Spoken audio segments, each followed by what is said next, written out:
राहुल गांधी जी उम्मीदवार पूर्वक इच्छुक रहे हैं राष्ट्रीय में।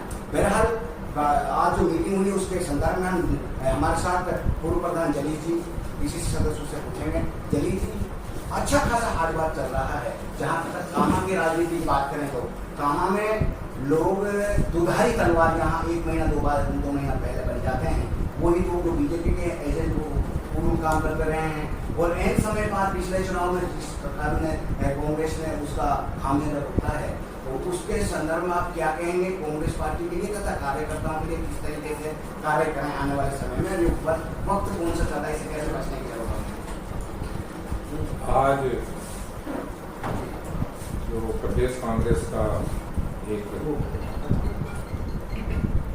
प्रयास चल रहा है कि ब्लॉक लेवल पे जो संगठन है, जो ब्लॉक कांग्रेस कमेटी है, उसकी जो कार्यकारिणी है, उन कार्यकारिणी के लोगों को ही सिर्फ बुलाया जाए और उनसे बुला के कांग्रेस में संगठन में क्या खामियां हैं, कैसे उसको मजबूत किया जाए, कैसे उसको और आगे बढ़ाया जाए, इसके बारे में एक खुले मंच पर चर्चा के बतौर आज ब्लॉक कांग्रेस की जो कार्यकारिणी की कामा और पहाड़ी उसको बुलाया गया। प्रदेश कांग्रेस ने हर विधानसभा में एक प्रभारी लगाया, कोऑर्डिनेटर लगाया। उन कोऑर्डिनेटरों का ये जिम्मेदारी दी है कि आप जहां भी ब्लॉक कांग्रेस और वहां के जो कांग्रेस के प्रत्येक हर समाज में, हर जात में, हर तरह से लोग चुनाव करते हैं, वहाँ क्राइम होता है। मैं मानता हूँ मेवात में साइबर क्राइम हुआ है, कभी किसी मुस्लिम के बोली किसी का पैर नहीं तोड़ा गया, आज लोगों के साथ पैर तोड़ा जा रहा है और ये जनानियों की बेइज्जती की जा रही है। ये जो कुछ भी है ये कानूनन नहीं है, ये गैर कानूनी है। ये जो हरकतें हो रही है गैर कानूनी। कानून सबके लिए बराबर है। कानून एक आम आदमी के लिए भी है तो कानून एक जिले के सबसे बड़े अधिकारी के लिए भी कानून है, उसका भी दायरा है, उसके बाहर नहीं जा सकता। अगर वो उसके बाहर जाता है तो उसका खामियाजा उसको जरूर भुगतना पड़ेगा। प्रधान जी, आपकी फैमिली तो लगातार कामा की नुमाइंदगी करती रही है, आप भी कामा से प्रधान रहे हैं और आपके ससुर जी वो जहाँ से 2 बार विधायक रहे, एक बार राजस्थान सरकार में कृषि मंत्री रहे, लेकिन आपका विपक्ष में रह करके लोगों को जो लोगों के साथ जास्ती हो रही है, खासकर प्रशासन जो जास्ती कर रहा है या किसी विषय पर किसी पॉलिटिक्स विषय पर वो किसी विशेष समुदाय को परेशान करने का कार्य कर रहा है, आप उस पर रोड पर जाकर या उसके सामने आकर आप इस रोड को ताज़ा कर सकते हैं विपक्ष के साथ? ऐसा है, जो आप बात कह रहे हो बिल्कुल सच बात है। 1 साल से ऊपर सरकार का हो गया और 1 साल का वक्त ऐसा होता है जब अमूमन विपक्ष को ये इंतजार करते हैं कि नहीं सरकार कैसा करती है, क्या कर रही है, क्या नहीं कर रही। अब इस सरकार के खिलाफ यहाँ दर्जनों मुद्दे हैं हमारे पास और हम बहुत जल्दी इंशाल्लाह लोगों से बात भी कर रहे हैं और जो भी यहाँ हम कोशिश कर रहे हैं, जहाँ जहाँ गड़बड़ हो रही है उसको कैसे आगे उसको कानूनी तौर से किस तरह लड़ा जाए और सियासी तौर पर किस तरह मुद्दों को उठाया जाए। सत्ता का दुरुपयोग का उपयोग तो आपके खिलाफ भी किया गया है। आपके प्रदेश के शासित प्रधान पहाड़ी से हैं, उनको अनलीगल तरीके से हटाकर सत्ता का दुरुपयोग किया जा रहा है, पता नहीं करने नहीं दे रहे लोग और बात सीधी की जा रही है। तो ऐसे काम मैं ये मानता हूँ कि सियासी लड़ाई जो है वो जमीन पे और सियासत से लड़नी चाहिए। मान ले मैं प्रधान हूँ, सरकार अगर बीजेपी की सरकार है, अगर बीजेपी की सरकार है, बीजेपी का विधायक है, तो आप मेरे खिलाफ अविश्वास प्रस्ताव लाओ।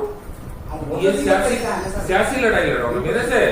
अब आप एक झूठी इंक्वायरी बना के आपने सरकार ने उसको निलंबित कर दिया, हाई कोर्ट ने उस निलंबन को स्टे कर दिया और आप उस सरकार के हाई कोर्ट के आदेश को आप नहीं मान रहे हो, आप कानून को भी नहीं मानते, आप सियासत में जनप्रतिनिधियों का सम्मान नहीं करते, तो ये तो सीधी गुंडागर्दी है ना। अब ये तो राज की गुंडागर्दी है। आप भी पूर्ण जनता का प्रतिनिधि रहे हैं, बाकी ये है कि आपकी धरतल पर या प्रोटेस्ट के जरिए कोई ना कोई चीज तो है जो उनके कानों तक बात पहुंचे, या प्रदेश सरकार जो शर्मा जी की सरकार राजस्थान में कार्यरत हैं उन तक तो उनके कानों तक तो बात पहुंचे। क्या काम है? देखिए मसला ये है कि पार्टी लेवल पे सबको पता है, लेकिन यहाँ की जो लड़ाई है वो मैंने देखा है कि यहाँ की लड़ाई को यहाँ के लोगों को लड़ना पड़ता है। यहाँ पार्टियां भी, चाहे वो स्टेट पार्टी हो या जिले के लोग, वो भी इतनी शिद्दत के साथ यहाँ के नाइंसाफी को नहीं लड़ते हैं, लेकिन यहाँ के लोग मजबूत हैं, यहाँ की जो क़यादत है, जो यहाँ के जो नेता हैं वो मजबूत हैं, वो बात रख सकते हैं।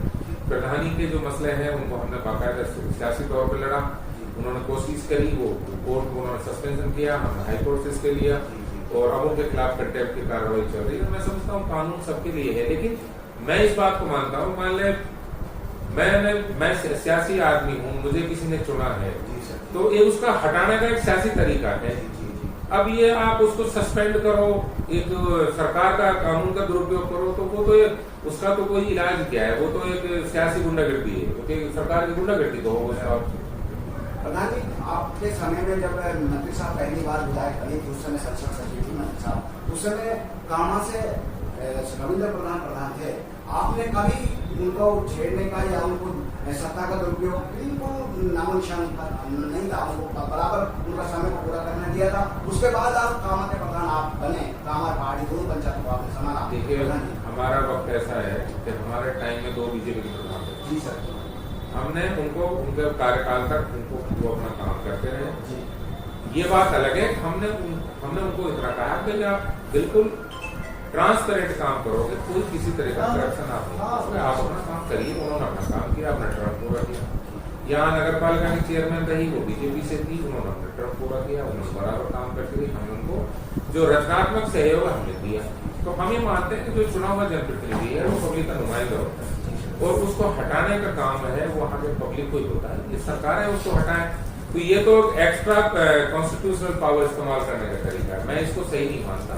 सियासी लड़ाई को सियासी मैदान में लड़ना चाहिए, चाहे वो कांग्रेस के लोग हों, बीजेपी के लोग हों। तो अब इन्होंने एक शॉर्टकट निकाल लिया है, वो सत्ता का दुरुपयोग कर रहे हैं। तो ठीक है, वो सत्ता का दुरुपयोग आप कर सकते हो किस वक्त के लिए, लेकिन आप एक ऐसी नजीर बना के जा रहे हो कि कल को कोई बीजेपी का प्रधान बन गया और कांग्रेस सत्ता में आ गई तो एक दिन भी नहीं रहेगा, क्योंकि आपने खुद ने नजीर बना दी। आप खुद ही ऐसा रास्ता बना के जा रहे हो जो आपके लिए भारी पड़ेगा कल।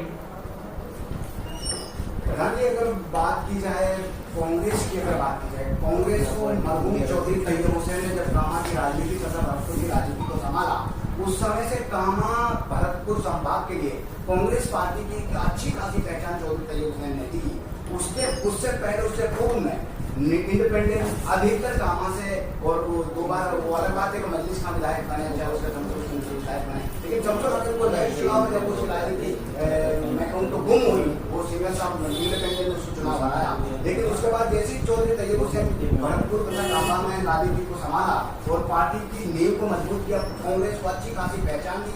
अगर उसके संदर्भ में आपने इतनी खासी कांग्रेस को पहचान दी, कांग्रेस ने इतना खासा वर्क किया आपने फैन किया, लेकिन पिछले चुनाव में कहीं जैसा हम नेटवर्क को कवरेज कर रहे हैं कई बार, अधिकतर लोगों में कांग्रेस जनों में जो कांग्रेस जन थे उनमें यही थी कि पार्टी ने टिकट बहुत लेट कर दिया, पार्टी ने टिकट बहुत लेट कर दिया। इसके संदर्भ में क्या कहीं बताया? मैं इसको इस तरह से मानता हूँ कि एक सियासी षड्यंत्र जायदा जी के रचा गया और उनका जो सियासी कट था उसको हटाने के लिए, या कुछ लोगों को वो हजम नहीं हो पा रही थी, वो इतनी मजबूती से क्यों इस इलाके की लड़ाई को लड़ती हैं, उन्होंने इस इलाके में मजबूती से पक्ष रखते हर चीज में उन्होंने यहाँ लाया किया। तो जाहिर है कुछ सियासी लोग ऐसे होते हैं जो पार्टी के ही होते हैं, उनको ये चीज खटक रही थी और उन्होंने खटकने से उन्होंने एक सियासी षड्यंत्र उनके खिलाफ ऐसे लोगों से रचवाया जो कांग्रेस के नहीं थे,